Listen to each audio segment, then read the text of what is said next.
प्रयागराज के सरायना थाना क्षेत्र सरपतिपुर ग्राम सभा में स्थित प्राथमिक विद्यालय, जिसे अपर आयुक्त ने गोद लिया है, वहां अब तक सड़क का निर्माण नहीं हो सका है। बच्चों को स्कूल आने जाने में भारी दिक्कतों का सामना करना पड़ रहा है। बरसात या मिट्टी वाले दिनों यह रास्ता बेहद खतरनाक हो जाया करता है। आज NI न्यूज़ टीवी की टीम मौके पर पहुंच रही है। यह जो रास्ता आप तस्वीरों में देख रहे हैं, यह वही विद्यालय की ओर जाने वाला रास्ता है। सूत्रों के अनुसार पता चला है कि क्षेत्रीय सांसद प्रवीण पटेल जी और क्षेत्रीय विधायक दीपक पटेल जी द्वारा इस सड़क को बनाने का आश्वासन भी दिया जा चुका है, लेकिन जमीन पर अभी तक कोई काम शुरू नहीं हुआ है। स्थानीय लोगों का कहना है कि रोजाना बच्चों की सुरक्षा खतरे में रहती है, इसलिए सड़क निर्माण का कार्य जल्द पूरा कराया जाए। विद्यालय तक पक्की सड़क का तत्काल निर्माण, बच्चों की सुरक्षा को ध्यान में रखते हुए प्रशासन द्वारा त्वरित कार्रवाई की मांग। NI न्यूज़ टीवी इस मुद्दे को प्रमुखता से उठाता है और क्षेत्रीय प्रशासन और तत्काल संज्ञान लेने की अपील करता है। आइए समाचार विस्तार से। दोस्तों नमस्कार, मैं इस समय प्रयागराज छूसी थाना क्षेत्र अंतर्गत सरायना सरपतिपुर ग्राम सभा में उपस्थित हूं, जहां पर एक प्राथमिक विद्यालय, जिसे अपर आयुक्त ने इस विद्यालय को गोद भी लिया है, लेकिन आज तक यहां पर रोड की समस्या बनी हुई है। बच्चों को आने जाने में विद्यालय में अधिक समस्या होती है, जिसकी वजह से यहाँ पर धीरे धीरे बच्चों की संख्या कम होती जा रही है, जिससे चिंतित हमारे प्रिंसिपल साहब से आज हमारी वार्तालाप हुई तो उन्होंने कहा कि कभी हमारे विद्यालय में 300 से 350 बच्चे हुआ करते थे। आज धीरे धीरे रोड की समस्या निरंतर बनी रहने की वजह से बच्चों की संख्या कम होती जा रही है, जिसकी वजह से हम लोग बहुत चिंतित रहते हैं। आइए हम उन प्रिंसिपल साहब और अध्यापक से के साथ साथ बच्चों से वार्तालाप करेंगे और जानने का प्रयास करेंगे, क्योंकि यहाँ पर क्षेत्रीय सांसद, क्षेत्रीय विधायक जैसे अन्य तमाम नेता भी कई बार इस विद्यालय परिसर में आए और हर बार केवल और केवल आश्वासन देने का काम हुआ है और अभी तक इस विद्यालय का रास्ता क्लियर नहीं हो पाया है। आपको हमारे कैमरामैन दिखाने का प्रयास करें कि चारों तरफ यहाँ पर खेती हुआ करती है। जब यह खेती की फसलें थोड़ा बड़ी हो जाया करती हैं तो बच्चों को विद्यालय परिसर में, अध्यापकों को विद्यालय परिसर में, अध्यापिकाओं को विद्यालय परिसर तक आने में बहुत अधिक कठिनाइयों का सामना करना पड़ता है, क्योंकि चारों तरफ जब लोग अपने खेतों की सिंचाई करते हैं तो यहाँ रोड ना होने की वजह से पगडंडियों से आना पड़ता है। तो कभी कभी लोग, बच्चे हैं, फिसल के गिर जाते हैं, अध्यापक हैं, फिसल के गिर जाते हैं, जिसकी वजह से उनको गंभीर चोट भी आ जाया करती है। अब तक था यहाँ पर बगल से एक रेलवे है, अब मैं उसे भी दिखाने का प्रयास करूँगा आपको। अभी जब तक रेलवे की बाउंड्री नहीं थी तो बच्चे किसी तरीके से आ जाया करते थे, लेकिन अब रेलवे ने अपने सुरक्षा को देखते हुए चारों तरफ से बाउंड्री कर दी है, तो बच्चों को आने में विद्यालय में बहुत अधिक समस्या होती है, जिसकी वजह से बच्चे की संख्या कम होती जा रही। तो मैं आइए प्रिंसिपल साहब से वार्तालाप करेंगे, कुछ बच्चों से भी और कुछ यहाँ के गार्जियनों से भी वार्तालाप करेंगे कि कई वर्षों से यह विद्यालय यहाँ पर स्थित है और अभी तक रोड की समस्या यहाँ निरंतर बनी हुई। मैं वार्ड नंबर 19 के पार्षद और यहाँ स्थानीय सांसद और विधायक जी को टैग करते हुए कहना चाहता हूँ, अपने DM साहब को भी टैग करके कहना चाहता हूँ कि आप लोगों की नज़रें इस विद्यालय में नहीं, यहीं ग्राम सभा सरपतिपुर में एक रोड जबरन बिछा दिया गया, जिसका वीडियो निरंतर वायरल होता रहा है, जहाँ पर रोड की इतनी आवश्यकता नहीं थी और उस बगल का जो रास्ता था उसको काट कर एक पुश्तैनी ज़मीन पर रास्ता बना दिया गया है। खैर वो जांच का विषय है, लेकिन जहाँ पर वास्तव में रोड की समस्या बनी हुई है, बच्चे निरंतर विद्यालय नहीं पहुंच पा रहे हैं, गिर रहे हैं, सांप, गोसर, बिच्छू जैसी समस्याएं यहाँ निरंतर बनी रहती है। तो क्या वहाँ पर हमारे संबंधित अधिकारी, संबंधित राजनीतिक लोगों की नज़र नहीं पहुँच रही है? बार बार उनको अवगत कराया जा रहा है। इसके पहले पूर्व सांसद माता केसरी देवी जी को भी अवगत कराया गया, अभी वर्तमान सांसद, वर्तमान DM और तमाम हमारे शिक्षा विभाग के जगत के लोगों को भी अवगत कराया गया इस विद्यालय के इस समस्या को लेकर। तो आइए हम प्रिंसिपल साहब से वार्तालाप करेंगे और पूरी समस्या से आपको अवगत कराते हैं। तो आइए हम अपने कैमरामैन से चाहते हैं कि वार्तालाप।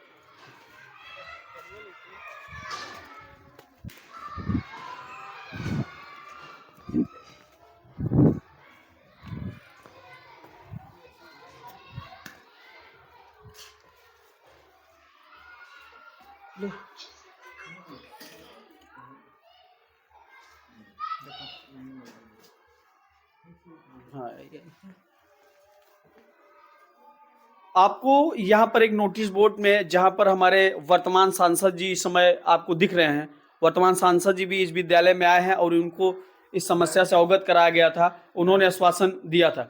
विधायक जी भी इस विद्यालय में आए हैं, उन्हें भी इस समस्या से अवगत कराया गया है, लेकिन हर बार केवल और केवल आश्वासन ही मिलता है और आश्वासन पाकर बच्चे के चेहरे पर प्रसन्नता आती जरूर है, लेकिन कुछ दिन बाद उन्हें फिर उसी समस्या से झेलना पड़ता है। तो आइए हम इस विद्यालय परिसर के सम्मानित प्रिंसिपल साहब से वार्तालाप करते हैं और इस समस्या से आपको अवगत कराते हैं। प्रिंसिपल साहब के साथ बैठा हूँ और उनसे जानने का प्रयास करूंगा कि विद्यालय की समस्या का निदान अब तक क्यों नहीं हो पाया। क्या कुछ कहना चाहेंगे इस समस्या के विषय में? बहुत बहुत धन्यवाद आप लोगों को। और मुझे ये कहना है कि ये विद्यालय रेलवे लाइन के इस तरफ बना है। यदि यही विद्यालय गांव में बनता तो हमारी काफ़ी संख्या होती, और रेलवे लाइन में डबल ट्रैक होने की वजह से जब तक हमारी रेलवे लाइन का डबल ट्रैक नहीं था तो हमारे पास यही संख्या लगभग 250 की हो गई थी।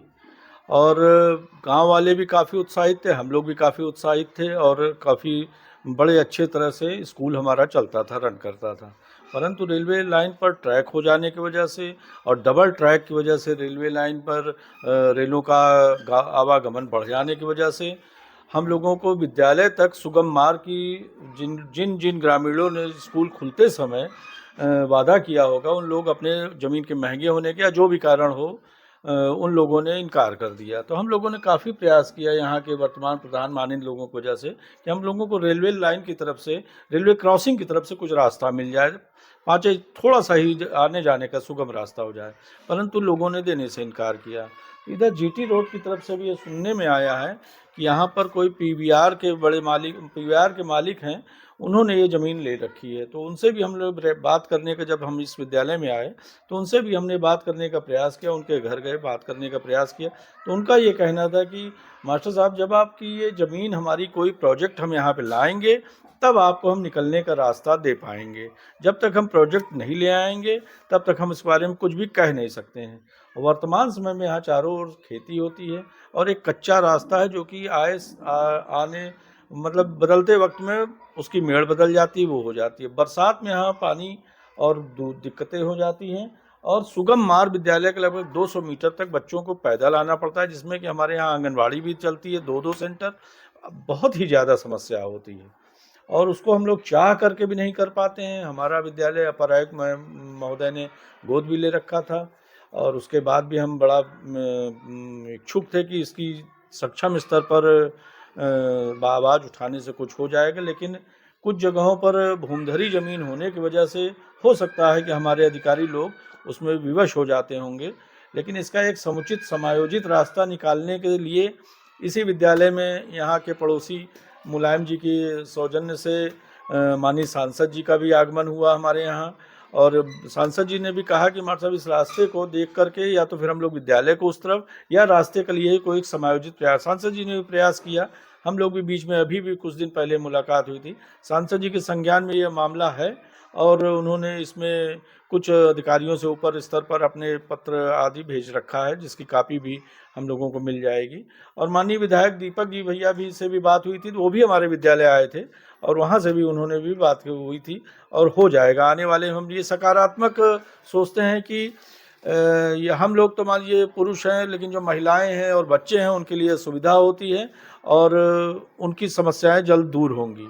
बिल्कुल इस बात की हम और बीच बीच में हमारे यहाँ दैनिक जागरण, हिंदुस्तान और अमर उजाला के प्रमुख पत्रकारगण भी आ चुके हैं, और उन लोगों ने बाकायदा फ़ोटो के साथ हम लोगों का छापा भी था, और बढ़िया हेडलाइन प्रमुखता से छापा था, जिसको भी आप देख सकते हैं।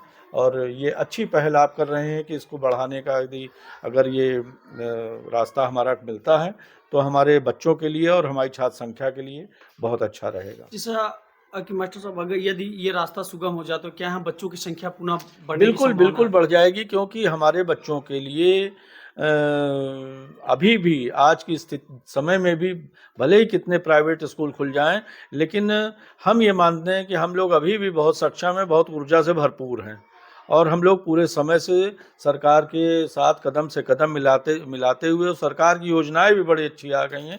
हम सभी बच्चों को पहले कुछ डीबीटी में सुविधा आती थी कि सभी बच्चों को पैसा देने में आधार कार्ड और माँ बाप के आधार बच्चे के आधार से, तो सरकार ने पूरी तरह से उसको समाप्त कर दिया है। और उसमें लचीलापन लाते हुए सभी बच्चों को, यदि उनके माँ बाप का भी आधार है तो उनके खाते में पैसा भेजने की प्रक्रिया शुरू कर दी गई है। और हमारे यहाँ भी लगभग 99% बच्चों को हम 1200 रुपया के प्रति बच्चे के हिसाब से उनको ड्रेस और कापी और जूते मोजे के लिए पैसा दे चुके हैं। तो और कापी किताब, निःशुल्क किताबें, मतलब जो भी सरकारी सुविधाएं होती हैं। और उसके अलावा हम लोग अध्यापकों की तरफ से भी आए समय के कई वक्त पर उनके लिए प्रोत्साहन के कापी के रूप में, रबड़ के रूप में, स्टडी किट के रूप में, कहानी किताब के रूप में, अच्छा मिठाई या भोजन, किसी का बर्थडे पड़ा तो इस तरह हम लोग प्रोत्साहित करते हैं। और हम लोगों को अगल बगल के लोगों से भी सहयोग मिलता है। हमारे गांव के ही आशीष प्रजापति नेताजी हैं, मुलायम जी हैं, इन लोगों की तरफ से हमको भी लोगों को बड़ा सपोर्ट और सहयोग मिलता है। हम लोगों के ऊपर कोई समस्याएं आती हैं, कोई दिक्कत होती है गांव में संबंधित या बिजली के संबंधित, इन लोग से कहने पे हमारी समस्याएं दूर होती हैं। इसके लिए हम इनको आज के मौके के अनुसार बधाई का संदेश भी, बधाई के पात्र भी। जब ये फसलें बढ़ जाती हैं या सिंचाई हो जाती है तो पगडंडी से आने पर किस प्रकार की समस्या होती है? जब ये फसल बढ़ जाती है तो उस समय यहाँ पर जंगली जंतु जैसे कि सांप है, गोजर, इस तरह तो कई बार निकला गया है। 1-2 बार हम ने पकड़ा भी, मतलब बाल्टी डाल करके पकड़ा भी था, 1-2 बार मारा भी है। इस तरह का काम हुआ है। बच्चों के लिए भी, मैडम लोगों से भी काफ़ी भयग्रस्त भी रहते हैं, बच्चे भी और हम लोग भी।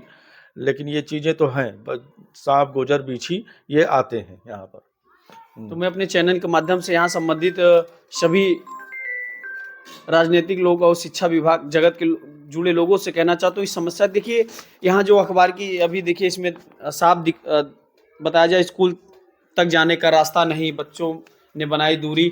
तो जाहिर सी बात है जब स्कूल में बच्चे नहीं रह जाएंगे। और यहाँ साफ दे रहा है कि अपर आयुक्त के गोद लिए स्कूल का हाल हुआ बेहाल, स्कूल तक जाने का रास्ता अवरुद्ध, छात्रों ने स्कूल से बनाई दूरी। क्योंकि कहीं न कहीं दूरी इसलिए बच्चे में नजर आ रही, आने जाने की जब समस्या बढ़ रही तो गार्जियन भी कहीं न कहीं, गार्जियन के अंदर भी डर का माहौल बना रहता है। देखिए इसमें भी लिखा समस्याओं से घिरा है सीडीओ का गोद लिया स्कूल। जब आप लोग गोद लिए विद्यालय की हालत है तो जहाँ पर क्षेत्रीय एकदम हमारे सांसद जी हैं, क्षेत्रीय विधायक जी भी हैं, हालांकि सब यहाँ आए भी, आश्वासन भी दिए हैं, लेकिन हो सकता है कि जैसा कि सर ने बताया कुछ लोगों की निजी भूमि होने के कारण हो सकता है कुछ बाधाएं बन रही है। लेकिन ग्राम सभा के उन तमाम लोगों से भी मैं अनुरोध करना चाहता हूँ, विनती करना चाहता हूँ कि बच्चों को शिक्षा से जोड़ने के लिए थोड़ा थोड़ा आप लोग योगदान करिए। अपनी अपनी जमीनों पे आप हाथ बीते को न देखकर उसमें रास्ता निकालने का प्रयास किया। आपकी जमीन की भी कीमत बढ़ेगी, आपके दरवाजे तक भी रोड हो जाएगा और विद्यालय के साथ साथ शिक्षा से जुड़ी ये समस्याएं भी समाधान हो जाएगा। तो आइए हम आपको अभी रास्ते का पूरा वीडियो आपको दिखाते हैं कि कितनी छोटा और पगडंडी का यह रास्ता है जहां से बच्चों को आना पड़ता है। तो बने रहे आप NI न्यूज़ TV के साथ। मैं रोहित प्रजापति, कैमरा में मुलायम सोनकर के साथ।